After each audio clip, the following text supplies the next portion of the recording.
Hi guys, naiinis ba kayo pag meron kayong nakikitang nagko-comment sa post nyo ng scam, bogus, basta lahat ng mga mapapanirang salita?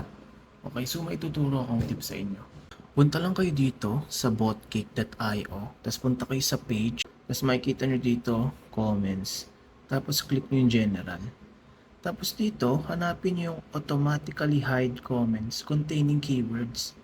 Tas dyan, ilalagay nyo na kung ano yung keywords na gusto nyong i-hide. So for example, scam.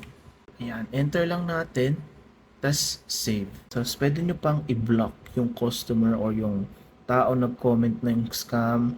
Pwede nyo pang i-delete. So try natin i-delete. Okay? So naka-save na siya.